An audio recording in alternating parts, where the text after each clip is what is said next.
Woo! We got another video from Jimmy High Roller, y'all.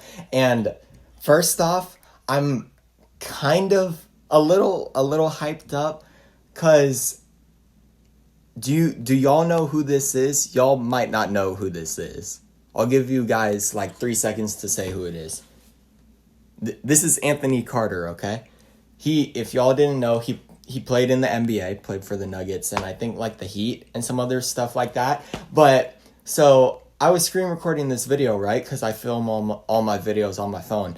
And I just saw like the first little clip. I didn't even watch the video, but the first clip that I was screen recording is this picture of Anthony Carter, bro. Bro, on my life, I'm telling y'all, on my life, bro, on my life. My dad's an assistant coach for a Division I program, but my dad played with Anthony Carter in college, bro. On my life, bro. Look it up. Look up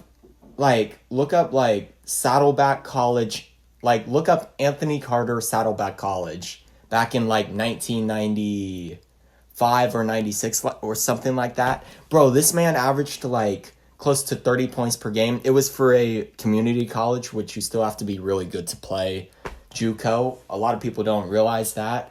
But I've been around like watching JUCO basketball for a long time. You have to be really good to play JUCO, and a lot of guys go D1 after they play JUCO, if they do. But he played JUCO, bro. He played for a community college, a junior college, whatever you want to call it. And my dad played with him, bro. I'm on my life, bro. I'm not even joking. I saw this picture, and then I texted my dad immediately, and I'm like, wait, didn't you tell me like you played with Anthony Carter in college? He's like, yup. And I'm like, oh my gosh, there's a picture of him in this video, bro. So that's hilarious. But I'm going to stop just talking a bunch of stuff. This is Anthony Carter, a former NBA player that Anthony you Carter, probably bro. never even heard of. Played 13 seasons in the league and averaged about 5 points per game. And back in 2003, That's still more Anthony than made a mistake most that changed people have the ever entire done. course of NBA history. Regardless. In It's just cool to see 2003, him. Anthony Carter played for the Miami Heat, who were struggling at the time but managed to draft a young, talented guard by the name of Dwayne Wade. Going into the 2003-2004 NBA season, Anthony was on a decent-sized contract with the Heat. A contract They that need to spanned do from his full 2000 story, to though, because he played 2004. JUCO But and then he before went the on start to of the season, University Anthony and his of representation needed to file paperwork Hawaii. to opt into the one remaining season of his contract. They forgot to do this. Played for Anthony Saddleback Carter's College. agent Oh yeah, was supposed to fax also, my dad will probably want me to mention this.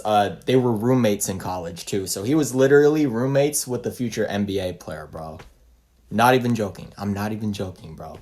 He was roommates with an NBA player, with a future NBA player. He averaged like 28 points a game, Anthony Carter, for a JUCO, and then went on to the University of Hawaii. And then I'm not sure what pick he got drafted, but he's played for like the Heat and the Nuggets, maybe some other teams, I don't know. But like, that's crazy to me, bro. That's crazy. notification to the Miami Heat stating that Carter would be exercising his They were player roommates in option for college, the I'm not even upcoming season, joking. But he never did this. And because of this, Anthony's contract was completed. He didn't return to the Heat the next season, and the Heat no longer needed to pay Anthony the $4 million he would have received if he remained on the team. Now, in terms of NBA money, $4 million ain't that much. But that extra $4 million cleared the Heat's cap space from $7 million to $11 million. If I did, I was probably which like was enough really for them to little. go out and sign Lamar Odom. Lamar went on to have Lamar. a stellar season with the Heat that year, but his biggest contribution to Miami did not happen on the court, because in the following season, the Heat flipped Lamar Odom for a different big man, a guy you've probably heard of before, named Shaquille O'Neal. And with Shaq pairing up with a young and rapidly improving Dwayne Wade, the Heat would eventually win an NBA championship in the following season. Anthony Carter forgetting to fax over his contract agreement to the Miami Heat directly led to them winning a championship. But the impact of Anthony's forgotten fax does not end there, because the Heat traded Lamar Odom to the Lakers, where he became Kobe Bryant's right-hand man and was a critical component to a Lakers squad that won back-to-back championships. Championships that solidified the legacy of Kobe Bryant. All of this because an NBA journeyman you've never even heard of made one mistake. But wait, there's more. With Shaq's massive contract bloating the Heat's payroll, the team decided to trade Shaq in February of 2008 to the Phoenix Suns for an equally expensive Sean Marion, who they flipped the following season for another equally expensive Sean Jermaine Marion's O'Neal, got such who a left weird the team in jump shot. 2010, clearing an enormous chunk of cap space, giving the Miami Heat enough room to sign, you guessed it, LeBron James and Chris Bosh. And that, ladies and gentlemen, is the butterfly effect. When a small and seemingly insignificant occurrence has a rippling effect through time, leading to a consequential event sometime long after the initial event. Or, as Google would put it, the phenomenon whereby a minute localized change in a complex system can have large effects elsewhere. But the forgotten facts is not the only butterfly effect Dwayne Wade has been a part of. During the late 90s and early 2000s, the Miami Heat were one of the most winningest teams in the NBA, finishing 5 straight seasons as a top 3 seed in the Eastern Conference. But the tides quickly turned for the Heat as they fell from a 50-win powerhouse in 2001 to a 36-win team far from playoff contention the very next season. Their struggles continued as the following season they would fall from a 36-win team to a mere 25 wins. One of the worst seasons in franchise history. Fortunately in the NBA, the worse the record, the better the draft pick. So with the 2002-2003 season coming to a close and one of the most loaded draft classes in NBA history just months away, the Miami Heat decided to tank. After losing 10 of their last 12 games, the Heat were on track to a great draft pick, and potentially the future of their franchise, which leads us to the last game of the season, the Heat versus the Raptors. But little did they know, the Raptors were tanking as well. We never play to lose. Two teams that have bad years, but this isn't a joke. Even though a lot of fans want to see us get the 4th pick, I think that the true fans will probably at home going, that's a good thing, you know. So the final game of the season came down to a tank-off. And Oh in the my most gosh, petty they game were of the really NBA competing. Season, the Heat came out on top in a thrilling 4th quarter comeback victory. To The tank? players who led the comeback for the Heat, Rasul Butler, Ken Johnson, Sean Lampley, Who? Alfonso Ellis, I've heard of him. and Vladimir Stepania. Who? This comeback should have never happened. The Heat should have never won that game. But they did. And as a direct result of this, the Raptors landed the 4th overall pick in the draft, and the Heat had to settle for the 5th overall pick. Dang, Now, that's if tough, the bro. Heat had What do you gotten do the in that 4th overall pick situation? in the That's draft, they would have picked Chris Bosh. kinda- Pat Riley, the Heat president at weird. the time, has said this on multiple occasions. If Bosh was available, they would have picked him. So, in the most poetic fashion imaginable, the team that out-tanked the Heat picked Chris Bosh in the 2003 draft with the 4th overall pick. The organization was ecstatic. Mission accomplished. They got the big man they needed. Meanwhile, But then the had to Heat settle ended up with the getting him 5th somehow, pick. right? They got a young guy out of Marquette, some 2-guard named Oh, yeah. Dwayne Wade. The Dwayne face Wade, of their yeah. franchise for the He's next on- 13 he's on. years He's and the on. greatest Heat of all time. If He's Miami on. would have lost that last game, that one measly game that they were supposed to lose, if Rasul Butler didn't have the best 4th quarter performance of his life to secure a victory over Toronto, the Heat would have gotten the 4th pick in the 2003 NBA Dang. draft. They would have drafted Chris Really? Bosh, and Dwayne Wade would have been a Toronto Raptor, drastically Dang. changing the landscape of the NBA for the next 2 decades. Should somebody do a It what was if the worst on that? victory the team could have. Like Mike and that Porzemba, maybe? ultimately turned it into the best victory because of obviously the draft that came and who came with it next. And once again, the Miami Heat managed to flip mistakes of marginal NBA players into generational talent and championships. Because sometimes a curse in the moment can become a blessing in disguise. Like when Kevin Durant's injury in the 2019 NBA Finals actually saved another player's life. Sounds impossible, right? Well, let's back it up for a moment. Back in 2016, NBA player Karis LeVert was drafted to the Brooklyn Nets, a late first-round pick, and for the next couple of years, he played like a late first-round pick. Nothing terrible and nothing spectacular, just a solid NBA player. But after the 2019 NBA season, the Brooklyn Nets did a complete overhaul of their roster. And with only 7 players returning to the team, most of these returning players would get a massive promotion Oh, in the yeah, Nets he did rotation. step up. Well, everyone except Karis LeVert, since part of the Nets overhaul included the addition of Kevin Durant, who at the time played the same position as LeVert did.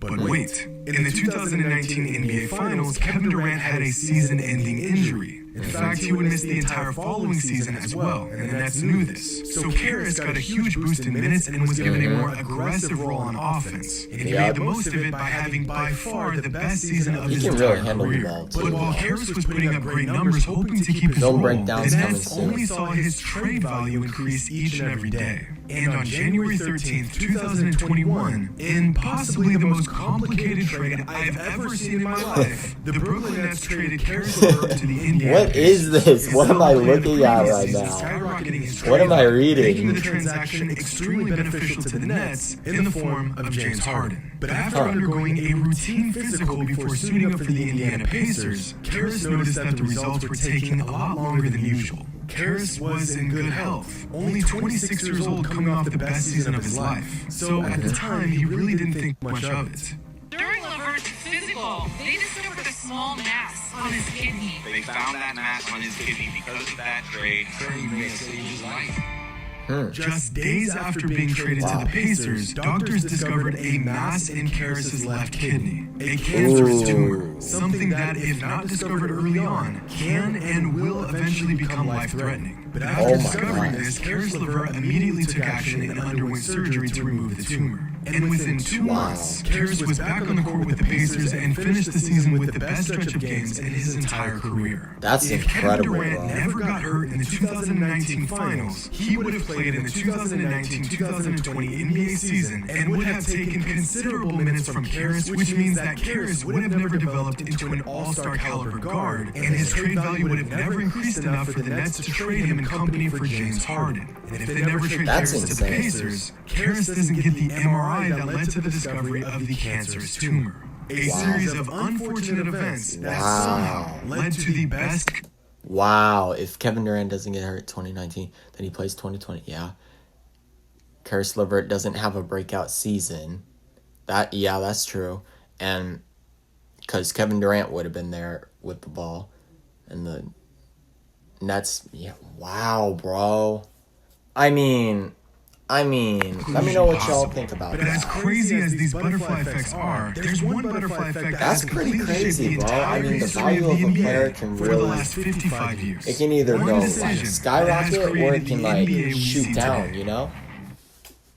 This is George Mikan. For those who are Mikan. unfamiliar, Mikan is the OG NBA GOAT. Mike and Before Jones, Jordan, y'all before ever Bird do and those? Magic, before Kareem and Julius, before My Wilt coaches and have Russell, us there do was those, George like- Mikan. To give you some perspective, Sometimes. George Mikan played an entire NBA career, retired, layups and was and stuff, inducted you know? into the Basketball Hall of Fame before Wilt Chamberlain even played his first NBA game. It doesn't Dang. get more OG than this. And during Mikan's time in the NBA, he was the big man of the league. 6'10", 245 pounds in the 1940s, which is pretty much like being 8 foot 2 inches tall and 370 pounds in today's league. He dominated the post and paved the way for a league controlled by bigs. And after he retired from the NBA, he continued to stay active in the basketball world, becoming the head coach of his former team, the Minneapolis Lakers, which he quickly discovered wasn't a great fit for him.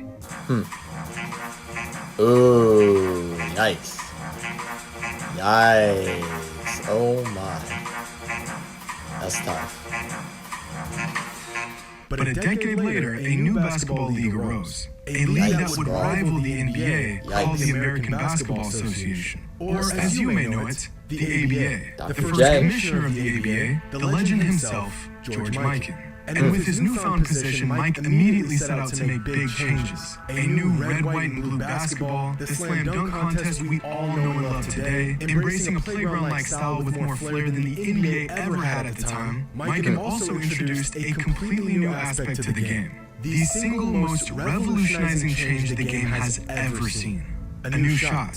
Something we now know today as the three-point shot. At the time, this was seen as a bit of a gimmick, a cheap trick to draw more attention than the NBA. Not many players took this change seriously. Steve Jones was the league leader in three-point percentage that first season, the world's first sharpshooter. He made 23 threes throughout the entire season. A guy named Bro. Ben Marley was a top 5 three-point shooter that season.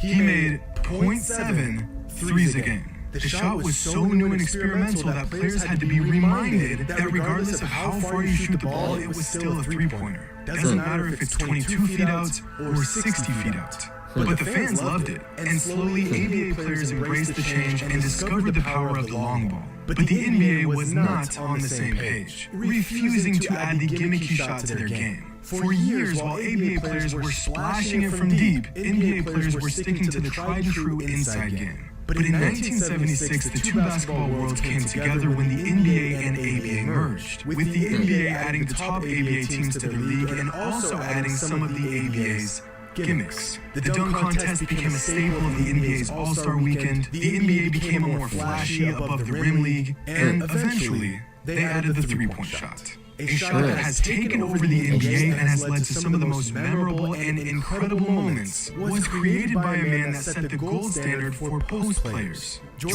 Mikan lived in the paint, and yet it was his foresight and innovation that gave us the long ball that dictates the game today. A shot that George Mikan never even considered taking in his day. The original big man, a man who was born nearly 100 years ago, changed the game more than anyone else ever has.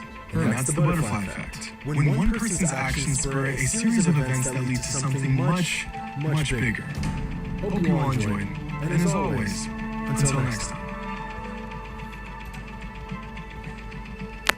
Hey, you guys. That was a really, really interesting video, y'all. Let me know what you guys think about this video. George Mikan changing the NBA that much, bro. That's crazy to think about. That's really crazy to think about. Let me know what you guys thought about this video, and I will catch you all in the next one.